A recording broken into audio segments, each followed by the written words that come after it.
सेहत कार्यक्रम में श्रोताओं आप सभी का बहुत बहुत स्वागत है। आज इस कार्यक्रम में हमारे मेहमान हैं डॉक्टर अंकित बत्रा। डॉक्टर अंकित बत्रा जाने माने कैंसर रोग विशेषज्ञ हैं और आप Himalayan Institute of Medical Sciences Jollygrant Dehradun से संबद्ध हैं।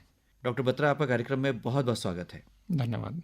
डॉक्टर बत्रा, आज 7 नवंबर और 7 नवंबर को एक बहुत ही महत्वपूर्ण दिवस है। हम राष्ट्रीय कैंसर जागरूकता दिवस के रूप में इसे मनाते हैं। जब हम कैंसर का नाम सुनते हैं तो दिल और दिमाग में एक भय का माहौल बन जाता है। डॉक्टर अंकित बत्रा, कैंसर से एक आम श्रोता क्या समझे? सबसे पहले तो ये कि कैंसर जो है किसी भी प्रकार के सेल का बहुत ज़्यादा तेजी से बढ़ना और अनियमित बढ़ना, उसको कहते हैं कैंसर। और कैंसर अलग अलग प्रकार के होते हैं, अलग अलग साइट पे होते हैं, जैसे मुंह का कैंसर, लंग का कैंसर। तो किसी भी एक साइट पे अगर सेल जो नॉर्मल घटते बढ़ते रहते हैं उसमें कुछ चेंज आए और बहुत ज़्यादा तेज़ी से बढ़ने लग जाए और वो एक गांठ का रूप लें तो उसे कैंसर बोलते हैं। आमतौर पर देखा जाता है कि कैंसर के नाम से ही एक घबराहट होती है, जैसे कि कार्यक्रम के आरंभ में हमने कहा। तो क्या इसका इलाज संभव नहीं है? देखिए, सबसे पहले तो ये कि आज की डेट में भी अगर हमारे देश में बात की जाए कि किसी को बताया जाए कि उनको कैंसर है तो बहुत ज़्यादा डर का माहौल और लोगों को लगता है कि बस अब एक डेथ सेंटेंस हो गया है। हालांकि ऐसा नहीं है, लेकिन फिर भी हमें इस मुद्दे को और जागरूकता फैलानी पड़ेगी और इसमें हमें परिवार को भी एक बहुत ज़्यादा संबोधित करके उन्हें प्रोत्साहित करना पड़ेगा, क्योंकि कैंसर जो होता है कभी भी एक आदमी को नहीं होता है, वो एक तरीके से परिवार को होता है। क्योंकि कैंसर के साथ और भी बहुत सारी चीज़ें हैं। लोग सिर्फ बीमारी को नहीं देखते, आज की डेट में उसके इलाज पे होने वाले खर्चे को भी देखते हैं। तो ऐसा नहीं है कि ये लाइलाज है। आज की डेट में मेडिकल साइंस ने बहुत ज़्यादा तरक्की की है और ज़्यादातर लोग काफ़ी अच्छे से ठीक हो जाते हैं।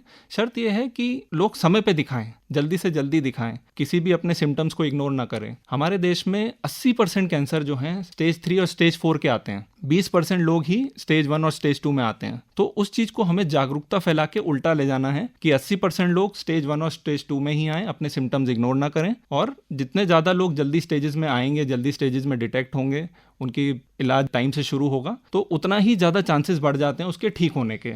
आपने कहा कि शुरुआती चरण में यदि रोग को पकड़ लिया जाए तो इसका इलाज संभव है। जी बिल्कुल। आपने बताया कि कैंसर यानी अनियमित ग्रोथ है सेल्स की। हमारे श्रोता जानना चाहेंगे कि कैंसर होता क्यों है? कैंसर के बहुत सारे कारण हैं। ज़्यादातर कारण हमारे रहन सहन, खान पीन और उन सब से रिलेटेड हैं। कुछ कारण ऐसे होते हैं जो जेनेटिक होते हैं। लगभग 80-90% जो होते हैं हमारे एनवायरनमेंट से रिलेटेड हैं। जैसे कि हम बात करें कि मुंह का कैंसर, तो मुंह का कैंसर ज़्यादातर हमारी खान पीन की आदत है, जैसे कि तंबाकू खाना, गुटखा खाना, अल्कोहल लेना, तो इन सब चीज़ों की वजह से बहुत ज़्यादा बढ़ जाता है। सिगरेट पीना, तो ये ऐसे कारण हैं जो कि मुंह का कैंसर, गले का कैंसर, फेफड़ों का कैंसर, इन सब चीज़ों को बहुत ज़्यादा बढ़ा देते हैं। फिर कुछ कैंसर ऐसे होते हैं कि जैसे पेट का कैंसर, तो जैसे आजकल फास्ट फूड ज़्यादा खाना, बर्न फूड ज़्यादा खाना, कोल पे पका हुआ खाना ज़्यादा खाना, प्लस पॉल्यूशन। हमारी लाइफस्टाइल ऐसी हो गई कि सबकी ज़िंदगी बहुत तेज़ी से भाग रही है, कोई अपने शरीर के लिए एक्सरसाइज पे फोकस नहीं करता है।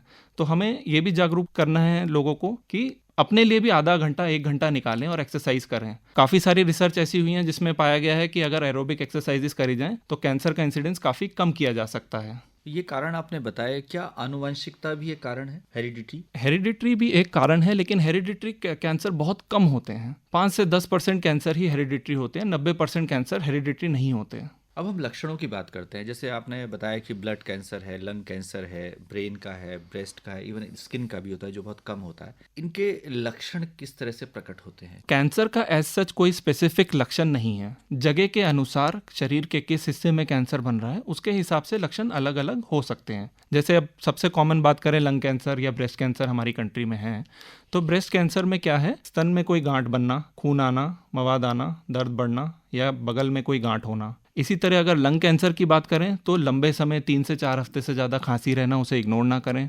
कभी खांसी में खून आना, सांस लेने में दिक्कत होना, तो इन सब लक्षणों को इग्नोर ना करें। और अगर छोटे मोटे लक्षण भी लंबे समय तक बने रहें तो उनकी जांच अवश्य कराएं। फिर जैसे मुंह के कैंसर हैं, मुंह में कोई गांठ होना, छाला पड़ना जो कि ठीक ना हो रहा हो। कई लोग छालों को इग्नोर करते हैं कि अरे ये दांत लग गया था, हमने ये खा लिया था, उससे बढ़ गया। तो कोई भी ऐसा लक्षण जो अभी मैंने डिस्कस करे हैं 3 से 4 हफ्ते से ज़्यादा अगर रहते हैं तो अपने घर के आसपास किसी विशेषज्ञ की सलाह ज़रूर लें। आपने जांच की बात की कि हम जांच करवाएं। वो कौन कौन सी जांच है जो कैंसर के डिटेक्शन में मदद करती हैं? देखिए, जिस तरह कैंसर का कोई स्पेसिफिक लक्षण नहीं है, अलग अलग जगह के शरीर के हिस्से के हिसाब से अलग अलग लक्षण आते हैं, तो उसी के लिए अगर आप अपने निकटतम किसी भी विशेषज्ञ से सलाह लेंगे तो उस हिसाब से जांच अलग अलग हो जाती हैं। जैसे ब्लड कैंसर की बात करें तो उस कंप्लीट ब्लड काउंट उसमें उसको आसानी से पकड़ा जा सकता है।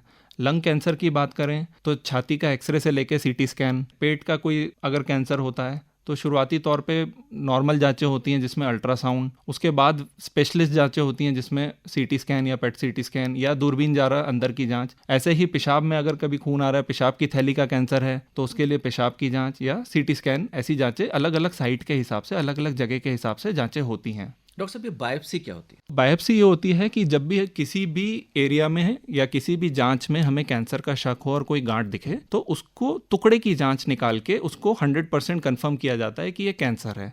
प्लस उससे ये भी पता लगता है कि ये किस प्रकार का कैंसर है, कितनी तेजी से फैलने वाला है, इसके लिए कोई स्पेशल मेडिसिन है। आज की डेट में एक से एक नई पर्सनलाइज्ड मेडिसिन आ गई है, ऐसा नहीं है कि सबके लिए एक ही इलाज होगा, तो उसमें जेनेटिक वगैरह भी चेकअप हो सकता है। और नई नई दवाइयाँ जो किसी किसी प्रकार के म्यूटेशन पे काम करती हैं वो भी उस बायोप्सी पे जांच होती है। दूसरी चीज़ आपके माध्यम से मैं ये बताना चाहूँगा कि समाज में काफ़ी ये भ्रम है कि बायोप्सी करने से कैंसर बहुत तेज़ी से फैलता है। ये बिल्कुल गलत बात है। बायोप्सी अगर आपको एडवाइस की जाती है तो उससे घबराएं ना, और वही एक प्रमाण है कि जो आपको 100% बताएगा कि ये कैंसर है और किस प्रकार का है। तो ये एक सिंपल टेस्ट है जिसमें या तो डायरेक्ट या किसी अल्ट्रासाउंड या सीटी स्कैन की विधि से देख के शरीर के अंदर से उस गांठ में से छोटा सा टुकड़ा निकाला जाता है और चेक किया जाता है। डॉक्टर बत्रा, आपने आरंभ में बताया कि कुछ स्टेजेस होती हैं और प्रारंभिक स्टेज में यदि पकड़ में आ जाए तो इलाज संभव है। ये स्टेजेस क्या हैं? बेसिकली कैंसर को स्टेजेस में इसलिए डिवाइड किया गया है कि पूरे देश में या पूरे वर्ल्ड में सारे डॉक्टर्स और मेडिकल साइंस एक ही लेवल पे बात कर सकें। तो जैसे किसी हम एक कैंसर की बात करें, जैसे स्टेज 1 की कैंसर शुरू हुआ है, साइज में छोटा है और उसी जगह पे लिमिटेड है। स्टेज 2 कि थोड़ा सा और बड़ा हो गया साइज में और आसपास थोड़ा सा फैला है। स्टेज 3 अगल बगल की कोई लिम्फ नोड की गांठें हैं या उसमें फैला है। और स्टेज 4 शरीर के दूसरे हिस्सों में भी फैल गया है, जैसे कि लंग का कैंसर है तो वो लिवर में आ गया है या ब्रेन में चला गया, उसको बोलते हैं स्टेज 4। कुल मिला के कैंसर की 4 स्टेज होती हैं। डॉक्टर बत्रा, बताएं कि इलाज किस तरह से किया जाता है? कैंसर के 3 प्रकार के इलाज होते हैं। एक सर्जरी, एक कीमोथेरेपी या टारगेटेड थेरेपी या इम्यूनोथेरेपी द्वारा, मतलब दवाइयों द्वारा, तीसरा रेडिएशन थेरेपी। तो अलग अलग कैंसर के अलग अलग कुछ अच्छे इलाज होते हैं। जैसे कि अगर मुंह के कैंसर की बात करें तो उसमें सबसे पहला इलाज सर्जरी होता है और स्टेज के हिसाब से रेडिएशन थेरेपी। फिर अगर हम ब्लड कैंसर की बात करें तो ब्लड कैंसर में सर्जरी या रेडियोथेरेपी का उतना रोल नहीं होता जितना कीमोथेरेपी और टारगेटेड थेरेपी का होता है। तो इस हिसाब से जैसे लंग कैंसर है, अगर अर्ली स्टेज में है, स्टेज 1 या स्टेज 2 है, तो उसमें ऑपरेशन का रोल है, सर्जरी का रोल है, उससे ज़्यादा जल्दी ठीक होता है। और अगर फैला हुआ है, स्टेज 3 या स्टेज 4 है, तो उसमें रेडिएशन और कीमोथेरेपी और टारगेटेड थेरेपी द्वारा इलाज होता है। तो ऐसे ही भिन्न भिन्न प्रकार के जो कैंसर होते हैं और स्टेज के हिसाब से अलग अलग चीज़ें, सर्जरी, रेडिएशन या दवाइयों द्वारा मिला के इलाज होता है। काफ़ी सारे मरीज ऐसे होते हैं या काफ़ी सारे कैंसर ऐसे होते हैं जिसमें 2-3 तरीके या सारे तरीके का इलाज की भी ज़रूरत पड़ती है। जैसे कि अगर हम बात करें ब्रेस्ट कैंसर की, ब्रेस्ट कैंसर में एडवांस स्टेजेस में सर्जरी, रेडियोथेरेपी और कीमोथेरेपी और हार्मोनल थेरेपी, ये चारों तरीके के इलाज की जरूरत पड़ती है। ये निर्भर करता है किस प्रकार का कैंसर है और किस स्टेज का है। डॉक्टर बत्रा, हमारे श्रोता ये भी जानना चाहेंगे कि कैंसर के जो चेतावनी संकेत हैं वो क्या हैं? देखिए, जैसे कि मैंने अभी सिम्टम्स बताए, कोई भी मामूली सा भी सिम्टम हो और वो लंबे समय चल रहा हो, उसका नॉर्मल दवाइयों से समाधान ना निकल रहा हो, तो डेफिनेटली स्पेशलिस्ट को दिखा के शंका दूर करनी चाहिए। फिर उसके अलावा जैसे ब्रेन कैंसर की बात करें तो लंबे समय सर दर्द, लंग कैंसर की बात करें तो 3 या 4 हफ्ते से ज़्यादा खांसी या खांसी में खून आना, सांस फूलना, कहीं शरीर के किसी भी हिस्से से जैसे उल्टी में खून आना, लैट्रिन के रास्ते में खून आना, पेशाब के रास्ते में खून आना, तो ये सब हल्के में ना लिया जाए और इनको एक चेतावनी मान के जाँच अवश्य कराई जाए। डॉक्टर साहब, यदि देश में कैंसर की प्रकार की बात करें तो कितने प्रतिशत महिलाओं को है, पुरुषों को है, या हम बात करें कि लंग्स कैंसर कितना होता है, ओरल कैंसर कितना होता है? अगर हम अपने देश की बात करें तो सबसे ज़्यादा कॉमन है ब्रेस्ट कैंसर, क्योंकि धीरे धीरे लाइफस्टाइल चेंज हो रहा है। पहले लोग होते थे, ज़्यादा फैमिली होती थी, ज़्यादा ब्रेस्ट फीडिंग होती थी, तो ब्रेस्ट कैंसर कम होता था। अब धीरे धीरे जैसे हम मेट्रोपॉलिटन लाइफस्टाइल में शिफ्ट हो रहे हैं, ब्रेस्ट कैंसर का इंसिडेंस काफ़ी तेज़ी से बढ़ रहा है और ब्रेस्ट कैंसर हमारे देश में नंबर 1 कैंसर है। और महिलाएं इसको इग्नोर ना करें, नियमित रूप से 40 साल की उम्र के बाद मैमोग्राम कराएं, साल या 2 साल में एक बार, और अपने आप भी अपना चेकअप कर सकती हैं कि कोई गांठ वगैरह ना हो। किसी डॉक्टर से भी जब कभी भी मिले नॉर्मल चीज़ के लिए तो भी चेकअप करा सकती हैं। दूसरे नंबर पे जो है हमारे देश में लंग कैंसर है। लंग कैंसर इस समय सबसे ज़्यादा एडवांस स्टेजेस में पाया जाता है और जो उसका मुख्य कारण हमने पहले भी डिस्कस किया कि बीड़ी सिगरेट पीना, तंबाकू खाना, ये सब बहुत मुख्य कारण है। तो लंग कैंसर ऐसा है जिसको हम बहुत ज़्यादा अवॉइड कर सकते हैं अपने देश में बीड़ी सिगरेट तंबाकू के खिलाफ जागरूकता फैला के। तीसरा जो आता है वो मुंह का कैंसर इंडिया में सबसे ज़्यादा कॉमन है।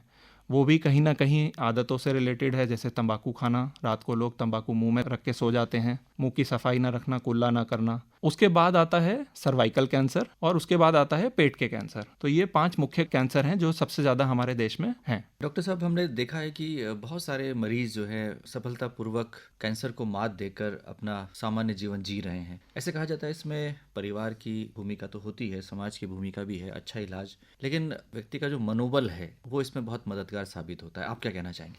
जी बिल्कुल, आपने बहुत इंपॉर्टेंट बात करी। मनोबल बहुत ज़रूरी है क्योंकि जब तक पेशेंट खुद से नहीं चाहेगा या खुद से नहीं समझेगा कि मैं ठीक हो सकता हूँ, तब तक दवाइयों का असर, दवाइयाँ नियमित रूप से लेना, इलाज नियमित रूप से कराना, वो बहुत कठिनाई होती है उन सब चीज़ों में। तो हम डेली अपनी प्रैक्टिस में भी देखते हैं, ओपीडी में भी देखते हैं कि काफ़ी पेशेंट्स आते हैं जो हार मान लेते हैं खुद से। तो उनको प्रोत्साहित करना, इस कैंसर शब्द का जो समाज में डर है उसको हटाना बहुत ज़रूरी है। क्योंकि अगर पेशेंट का मनोबल अच्छा है, फैमिली का मनोबल अच्छा है और टाइम से सारा ट्रीटमेंट हो रहा है, तो ज़्यादातर पेशेंट कैंसर को मात देके अपना साधारण जीवन जी पाते हैं। अंत में क्या कहना चाहेंगे आज के इस महत्वपूर्ण दिवस पर? सबसे ज़रूरी तो ये है कि कैंसर से डरे ना। सरकार द्वारा काफ़ी सुविधाएं दी जा रही हैं इलाज के लिए। आयुष्मान में भी काफ़ी ज़्यादा इसमें सुविधाएं हैं, काफ़ी पैकेजेस हैं जो कि कैंसर के मरीजों को फाइनेंशियली काफ़ी मदद करती हैं। मेन चीज़ है कि सबसे ज़्यादा अपनी जो बुरी आदतें हैं लोगों के बीच में, जिसको अवॉइड कर सकते हैं और अपने आप को कैंसर से बचा सकते हैं, जैसे कि बीड़ी सिगरेट शराब, इनसे बचें। नियमित रूप से व्यायाम करें, अपनी एक आधा घंटा इस दिन में अपने शरीर के लिए दें और फिजिकल एक्सरसाइज। जंक फूड से बचें, ऊट पटांग खाना पीने से बचें और कोई भी लक्षण हो तो इसे इग्नोर ना करें। टाइम से अपने किसी भी स्पेशलिस्ट डॉक्टर घर के आसपास किसी से भी मिलें। ऐसा नहीं है कि सीधा कैंसर के डॉक्टर के पास ही भागना है। आप किसी भी अपने फैमिली डॉक्टर या घर के आसपास विशेषज्ञ को मिलकर निशंका दूर कर सकते हैं और अगर संतुष्ट ना हो तो फिर कैंसर के डॉक्टर से मिलकर टाइमली उसको डिटेक्ट करके टाइमली ट्रीटमेंट शुरू करके आप उससे जंग जीत सकते हैं। तो डॉक्टर अंकित बत्रा, आज आप हमारे इस कार्यक्रम में आए और आपने हमारे श्रोताओं को कैंसर से संबंधित बहुत ही महत्वपूर्ण जानकारी साझा की। आपका बहुत बहुत आभार, बहुत बहुत धन्यवाद। धन्यवाद।